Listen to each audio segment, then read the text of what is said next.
Kedatangan lagi gerinda, mereknya apa ini? Ini sudah dalam bentuk pretelan seperti ini. Nah, gerinda ini sama yang punya, oleh yang punya, disuruh mencoba dulu. Saya buka dulu. Nah, bentuk dalamnya seperti ini. Ini memang sudah lama tidak terpakai sepertinya. Disuruh mencoba dulu, jika biayanya nanti terlalu mahal, maka gerinda ini tidak jadi dibetulkan. Jika masih bisa dan cuma apanya saja gitu, sekiranya untuk memperbaiki ini ringan, maka gerinda ini akan diperbaiki. Nah, ini seperti bentuknya seperti ini. Ini akan saya coba dulu. Yang dibawakan hanya 2 baut, kemudian tutup brostel 1 dan bekas karbon brush yang sudah kecil. Ini tidak tahu bisa atau tidak. Sepertinya lakernya tertinggal di dalam. Oh, tidak ada lakernya ternyata. Di dalam tidak ada lakernya sama sekali. Seperti itu di dalamnya. Dan bentuknya sudah seperti ini, kotor, tidak pernah terpakai. Jika dilihat sekilas di dalam itu sepertinya pernah mengalami macet pada bearingnya. Ini ditandai dengan ini yang keluar ini. Nah, ini ada serpian-serpian yang keluar seperti ini. Pertama saya lihat di bagian kolektornya, atau saya pernah diprotes bahwa ini namanya konektor. Menurut saya ini juga betul saja, ini konektor. Konektor itu artinya nanti ini koneksi antara karbon brush dengan gulungan yang ada di sini, sehingga mengakibatkan ada induksi di sini dan menimbulkan medan magnet. Jika kolektor ini juga dia mengumpulkan gulungan yang ada di sini, jadi satu langkah ini dikumpulkan di sini, namanya kolektor. Tapi ketika mulai belajar dinamo, ini saya mengenalnya ini kolektor, atau kalau nama lainnya adalah lamel. Nah, saya lihat kolektornya ini dulu.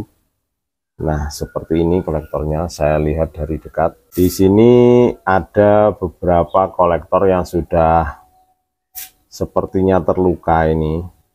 Nah, kemudian ada yang terhubung satu dengan yang lain.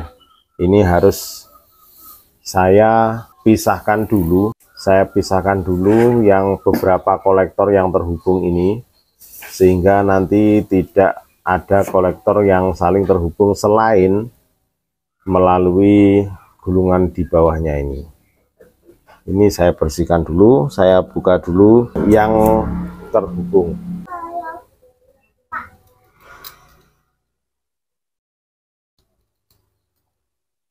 Cukup saya buka dengan pisau seperti ini. Setelah saya kira ini semua sudah terpisah, maka saya akan amplas dulu agar permukaannya sedikit lebih halus.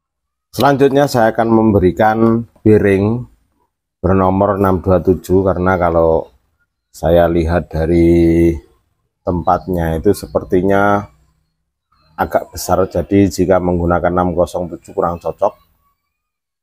Kira-kira ini 627, tapi sepertinya memang tempat lakernya sudah menggentong seperti itu ya. Jadi permukaan yang terlihat itu seperti 627, tetapi nanti dalamnya ketika di sisinya ini sudah gerong. Nanti kita lihat saja. Kemudian ini saya pasang bearingnya bernomor 627. Ini tidak baru, nanti misal cocok dan masih bisa bekerja, nanti bisa dikondisikan bahwa dipasang laker baru.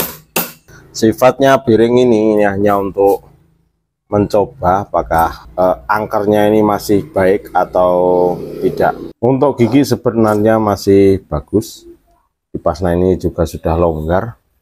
Saya tetesi lem dulu, karena nanti pas uji coba takutnya jatuh ke stator. Ini coba saya pasang saja, siapa tahu nanti hasilnya di luar dugaan.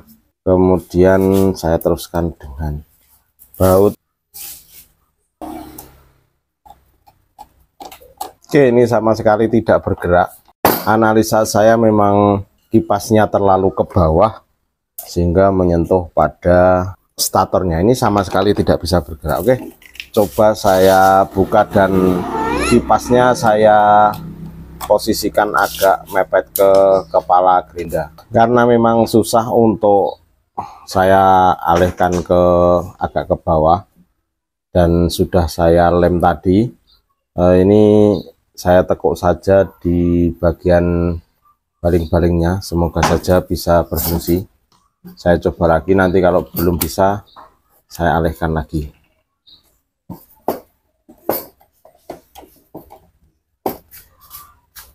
Nah, ini belum bisa, kurang ke bawah lagi sepertinya.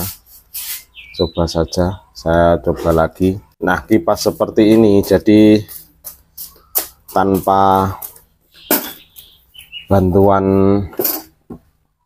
plastik di sini, untuk plastik untuk menghisap angin dari angker ini tidak apa-apa, karena dia memang fungsinya langsung menghisap angin dari bawah sana ke sekaligus dengan statornya. Jika yang model plastik ini biasanya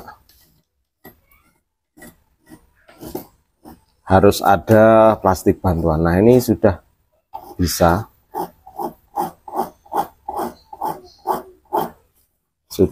tetapi masih ada yang menyentuh sedikit. Oke. Nah, ini terlihat jelas bahwa di sana itu memang sudah gerong angkernya, tempat lakernya sudah gerong seperti itu, tidak ada hambatan sama sekali. Nah, seperti ini. Oke, saya coba ring dulu. Ini saya masukkan dulu ke dalam.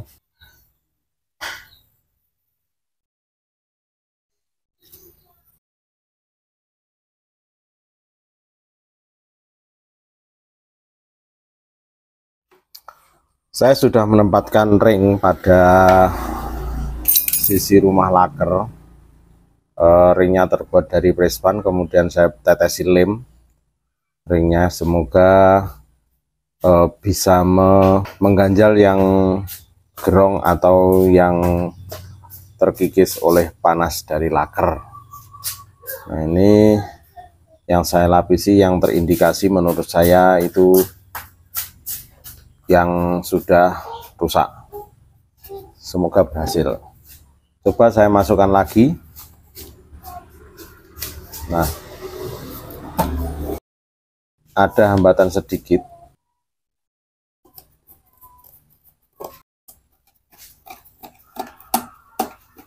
Oke, ini setelah saya ganjal, ternyata ini memang lancar. Nah, ini tugas selanjutnya adalah mencarikan karbon brush untuk mencoba ini. Ternyata tadi ada dua tutup dari karbon brushnya, bentuknya seperti ini, sudah tempat obengnya sudah rusak. Kalau dilihat dari bentuknya yang besar, ini bernomor 411.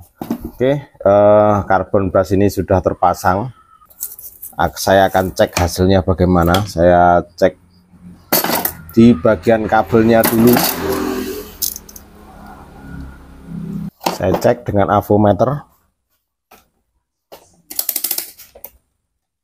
Oke, terhubung. Saya cek avometer tidak terhubung. Coba saklar. Wah, saklarnya ini juga sangat keras, tidak terhubung. Saklarnya juga tidak terhubung. Akhirnya saya periksa dulu di bagian panel belakangnya, apakah ada yang bermasalah atau tidak.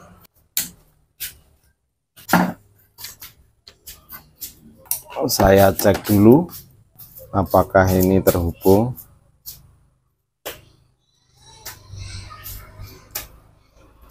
Ternyata sepertinya statornya juga tidak terhubung. Statornya ataukah yang lain, coba saya cek dulu. Saya cek lagi bagian saklar dan bagian kabel yang langsung terkoneksi ke dalam.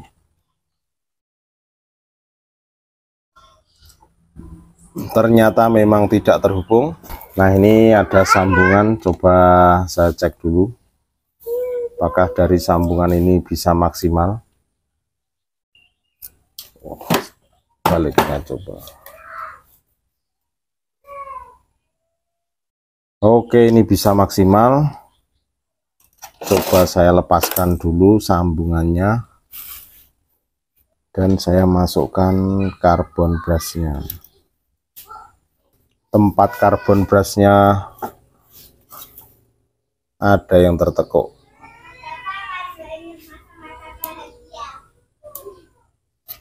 Oke, ini sudah saya masukkan kembali. Memang ada rumah brostel yang bentuknya tidak simetris sehingga membuat karbon brushnya tidak bisa masuk. Nah, ini sudah terhubung. Ini saatnya saya coba bagaimanakah hasilnya.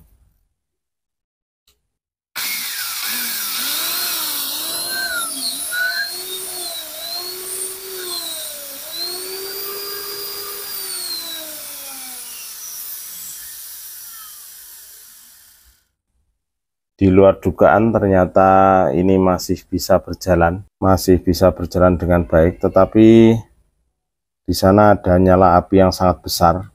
Mungkin nyala apinya itu disebabkan karena permukaan kolektor yang sudah tidak rata.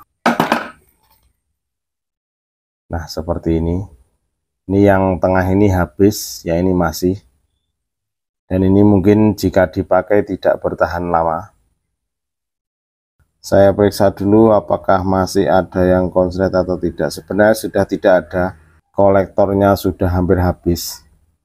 Nah, jika dipaksakan untuk dipakai, maka nanti yang boros adalah karbon brushnya. Habisnya ini mungkin memang karena pemakaian, tetapi habisnya yang ini masih dan yang ini sudah gerong itu mungkin karena karbon brushnya bukan sesuai peruntukannya. Biasanya beberapa orang itu tidak melihat apakah di sini lubangnya besar atau tidak, sama saja, yang penting beli karbon brush seperti itu. Sebenarnya tips untuk membeli karbon brush itu jika memiliki yang asli itu usahakan membawa contoh, jika tidak mengetahui membawa contoh, sehingga karbon brushnya bisa presisi seperti ini. Contoh saja ini karbon brushnya seperti ini karbon brush mungkin bernomor 51. Ini diperuntukkan untuk planer dan lain sebagainya yang kecil, sehingga jika dimasukkan ini oblak. Berbeda seperti yang ini pas ketika dimasukkan seperti itu. Untuk langkah selanjutnya ini sebenarnya masih bisa, dan ringnya yang saya tambahkan sepertinya juga berfungsi dengan baik. Ini statornya masih bagus. Saya tanyakan dulu kepada si pemilik apakah menginginkan ini tetap dipakai dengan risiko karbon brushnya cepat habis, ataukah ini beli baru ataukah disepul ulang. Saya konsultasikan dulu dengan si pemilik. Kira-kira seperti itu penanganan dari gerinda ini. Terima kasih bagi yang sudah like, share, komen, dan subscribe. Terima kasih bagi yang sudah setia dengan channel Insblog. Semoga yang kami bagikan bisa bermanfaat untuk semuanya. Terima kasih sekali lagi dan sampai jumpa.